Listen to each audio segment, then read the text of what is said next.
So that's where we come into, we've been with Atlassian and design industries. So design industries, we produce the factories of the future. We're into digital operation systems. So that's all of the software in the enterprise. So fancy title for that's enterprise architecture. It just says we need to look after all of the information. So obviously we've got email, but we've also got customer data.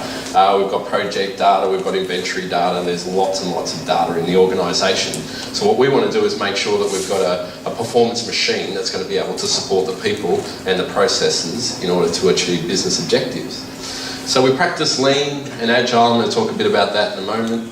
And it's about strategy and software. So it's all the software and making sure it's implemented strategically. Can we take advantage of opportunities in data that perhaps we have within our organisation? Are we utilising our team members efficiently? There's lots to go around with the strategy. And for business on the web, so we've seen every industry sector, retail, banking, mining, airlines, not-for-profit, sports team, media. We've been in the digital space for 14 years. And yeah, it's about operational software for business. So that's design industry. Around maturity of your project management methodology. So I ask senior business sort of stakeholders all the time, how do you rate your task, project management and team collaboration capability? 1 to 10. Is it great or is it poor? Who wants to give me, who would rate themselves on the lower end, mid-end, higher end? So lower end, who doesn't like what they're doing with the team? Okay, that's not too bad. What about who's comfortable but thinks there's a lot of room for improvement with their task, team and project management? Yeah, and who says they've got it all under control or they're flying? They've got their team singing, they know where all their projects are at, they're all on time, they're all on budget, there's never any slippage. No. It never happens. All right, that's all right. So, look, this is just showing how Agile turns up in organisations. So Agile as a project management methodology is different. It came out of the software development space. Because software projects typically are very, very challenging. They're always changing, the requirements are changing because users change their mind or actually realise what it is that they truly want in the first place. That's more accurate. So it's basically very, very dynamic, changing environments is the project management space that we've come from and Atlassian has come from. So what it means is you need to have a tool that is very, very flexible, very powerful, and so we can tailor it to our changing, flexible, changing environment. So okay, so that's what it is. So we need the power. We want to be able to manage what we need to manage. We've got projects, we've got business as usual, we've got tasks coming in, we've got changing priorities from our different clients or from the executive, and it's how we communicate all that information across our teams, regardless of where they are, whether they're co-located in one office or in multiple sites across the town or across the globe. So over time, what happens is JIRA gets installed by the IT department because they like using it for managing their IT stuff, because it's a fantastic tool set. And I'm going to talk a little bit more about the tool set and how that's really supported, particularly on the developer side. We get small teams doing some agile delivery, so just getting together as a group and just working together as a team, just doing short, sharp releases of work. And then over time, those teams spread. So there'll be 1 team, 2 teams, there might be 3 teams. This might be running off multiple instances of JIRA. And then what happens is your non-technical teams are calling the IT department and saying, I need some project management capability for my marketing program or for my HR program, or we're rolling out a new store somewhere where we need to manage the data effectively. So they're asking IT for project management capability.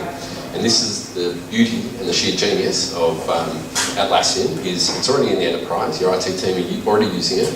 Your business as usual team might be already supporting it. And it's there, ready to leverage. So it's about what can we do with this platform, how can we expand it, how can we unpack it, and how can we put it across the enterprise. And this is where we're going to go. We're going to go to portfolio delivery, agile, across the organisation. So it doesn't matter how big or how small. My money's on the Commonwealth Bank being the first corporation in Australia being truly agile. They're well on the way. But it's, to me, again, it's a race. Because agile is about speed, it's about velocity, it's about your ability to react and change. And let's face it, they're really, really important aspects for...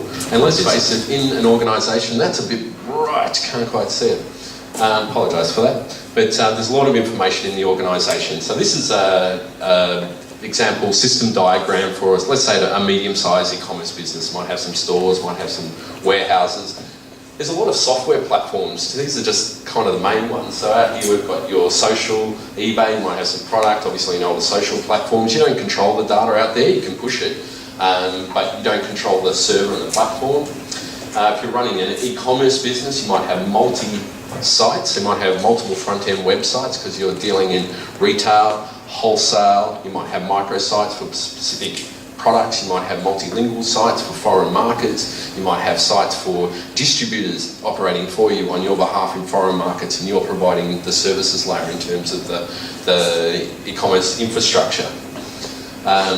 Inventory management, customer management, the Atlassian stack, so intranet, extranet, team collaboration, again, task, project, and team collaboration. That's what we really want. And accounting, then you've got your web hosting, there's multiple pieces of software sitting on there. By the time you start adding it all up, there's a lot of data. There's a lot of products, a lot of product data, all these SKUs, inventories, details, there's staff. Who are my staff? How much am I paying these people? What's all the details against them?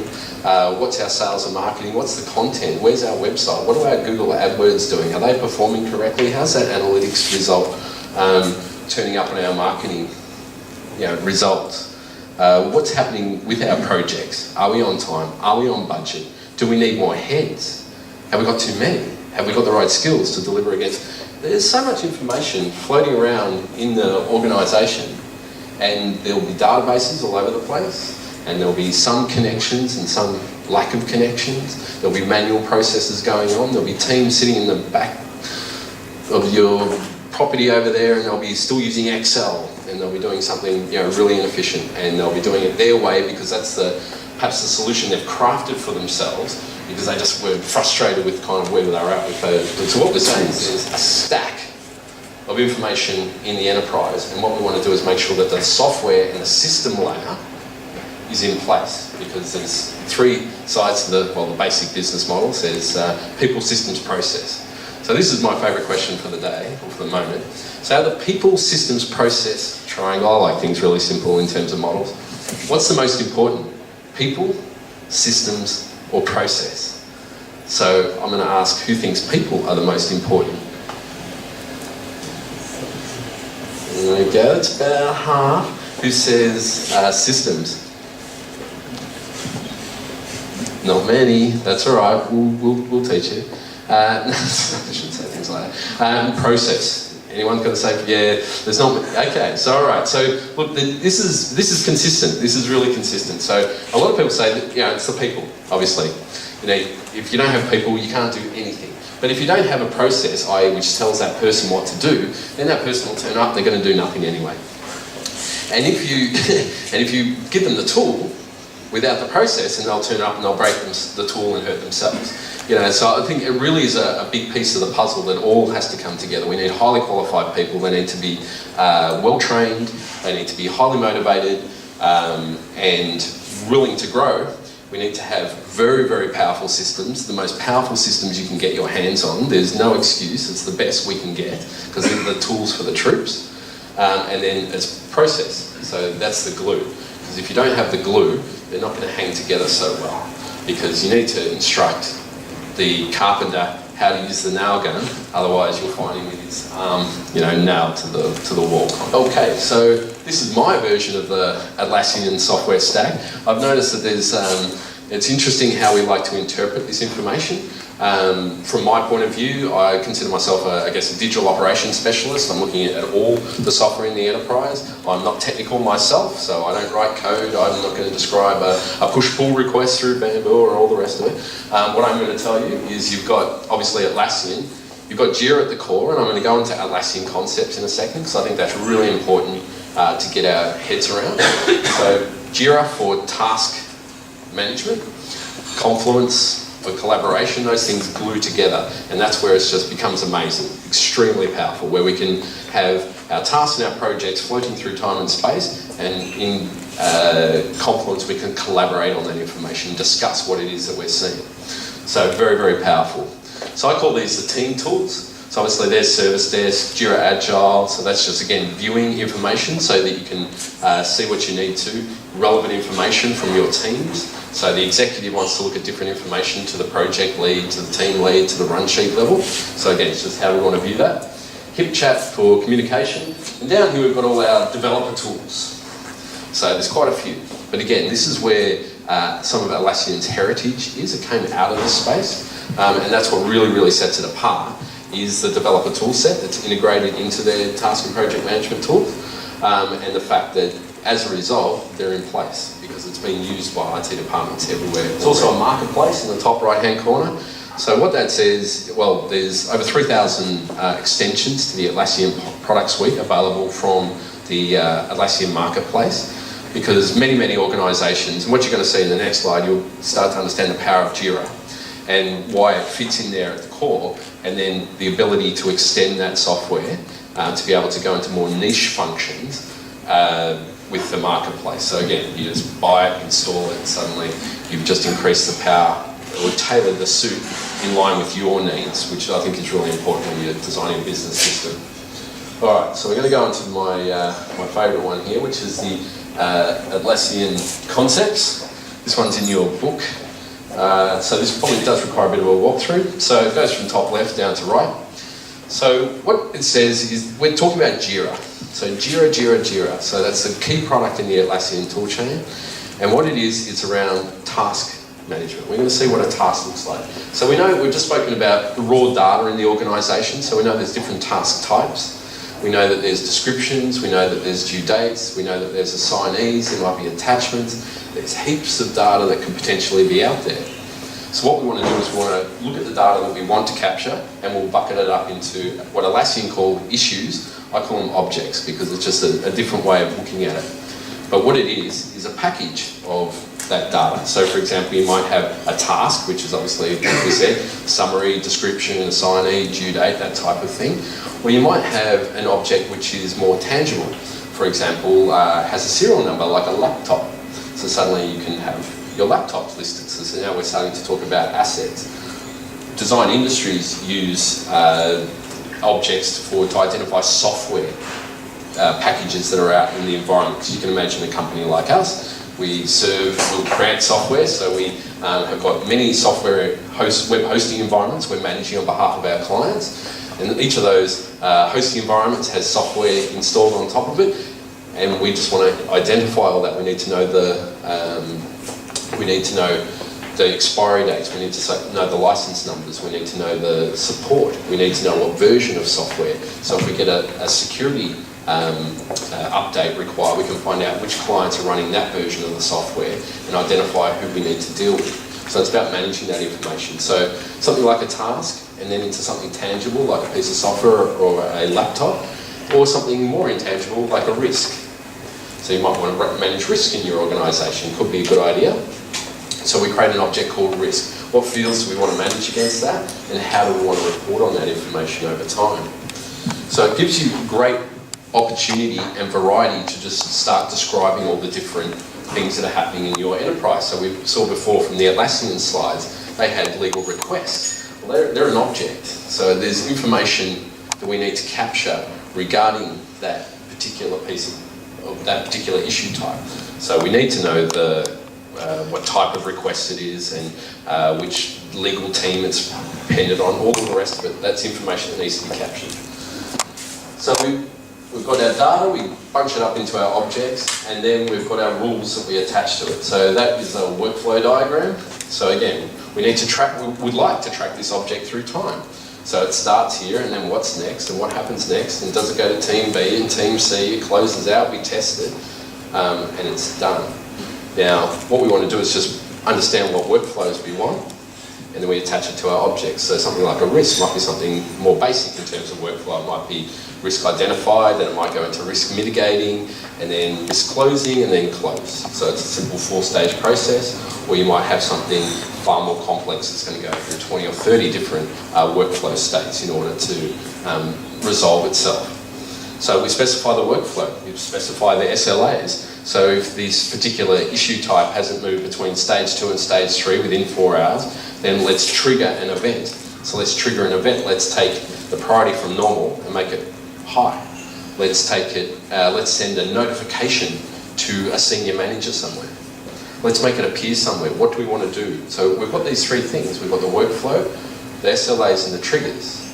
And we've got this object floating through time and space. We've got control over the information that's going on in our organisation now. We've got it. And then what we do is we filter it. So show me a subset of all this information. So show me my issues that are overdue or are running late, or show me all the issues that Team B are working on at the moment which are critical, because Jimmy's just called in, he's a member of Team B and he's not going to be in today, so now I've got a workload issue. So what's going on? Do we have that information? Can we see what's going on? Do we have the ability to view it and reprioritise information on the fly when things happen, because things happen all the time. So again, can we control this? So if we can capture that information, we filter it. Show me all my overdue issues. And then we visualise it. How would you like that information visualised? How would you like your overdue issues visualised? Would you like them in a list? Would you like them in a pie chart? Would you like them listed by the assignees? Would you like them listed by the client, by the reporter? Both. Have it side by side.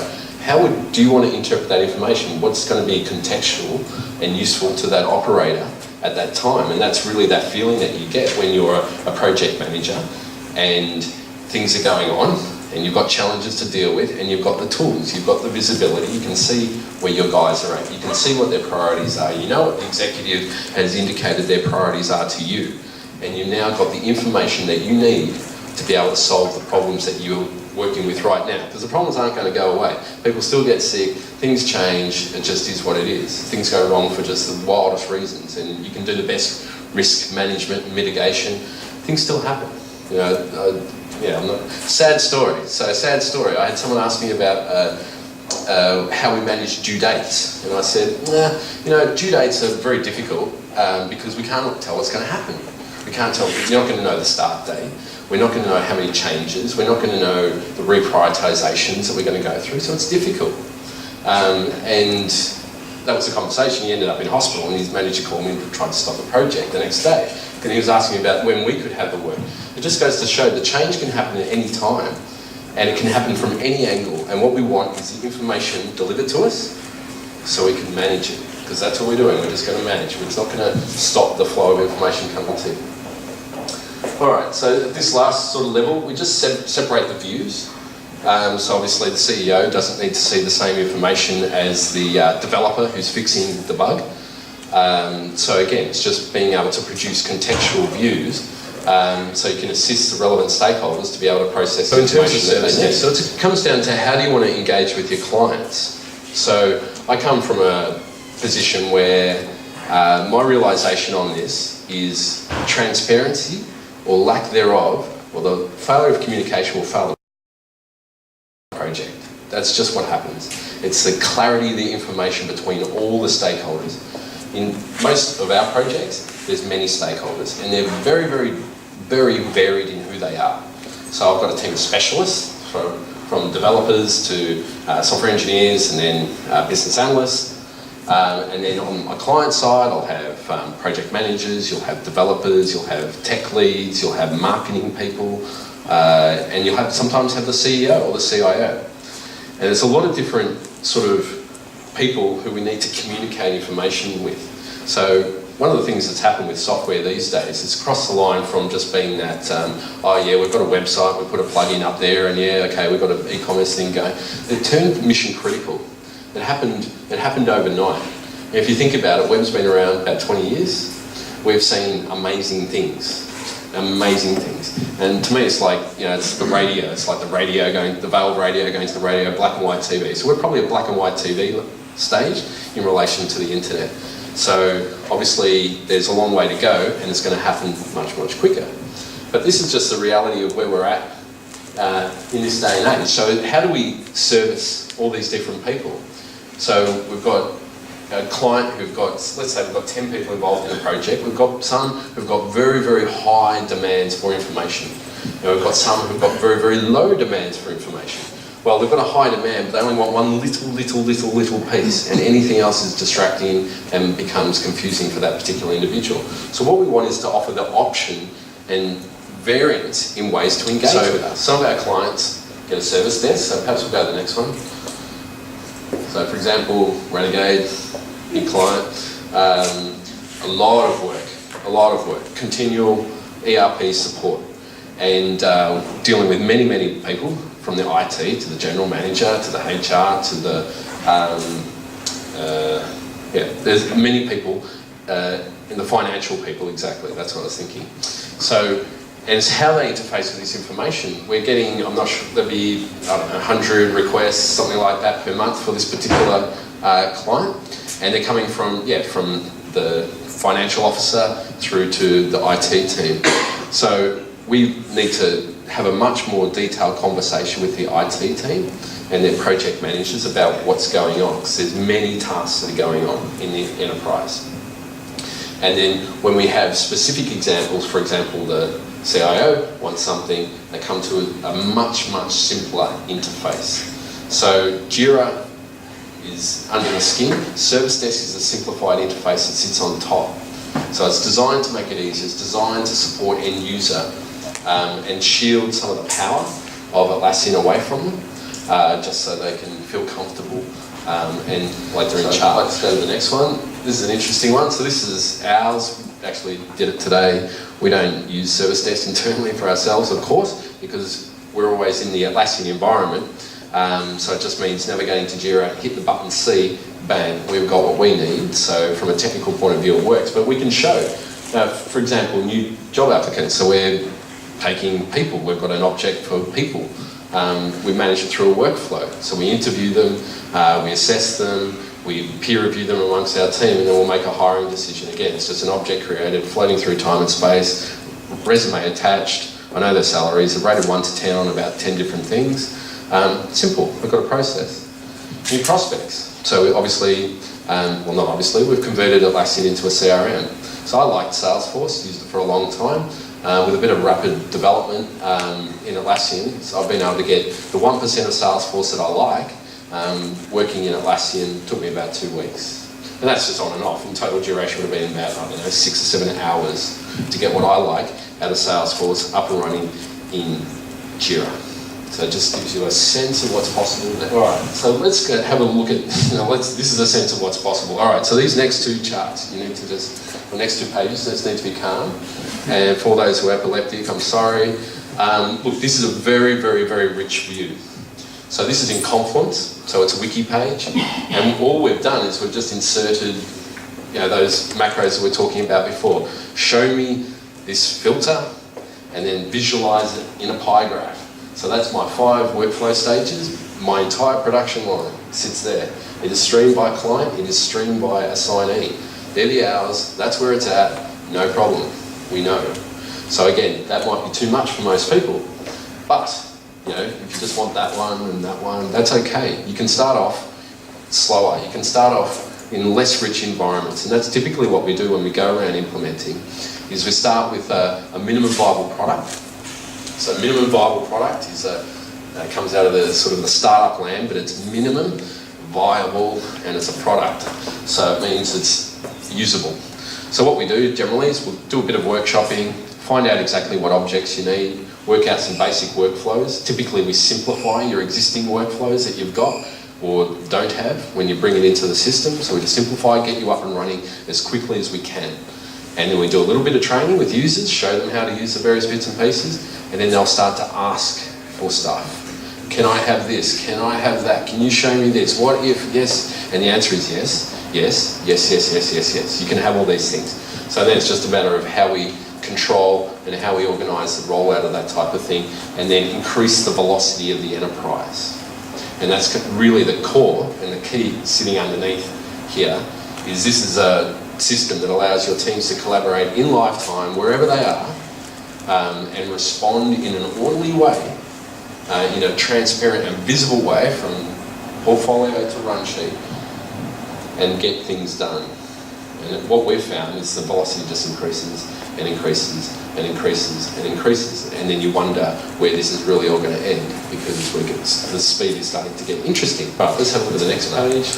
This is, again, I've actually simplified this one, but it's still too complicated. So each of our projects, gets a project action plan. This is DI Systems project plan. So this is the internal project for my company.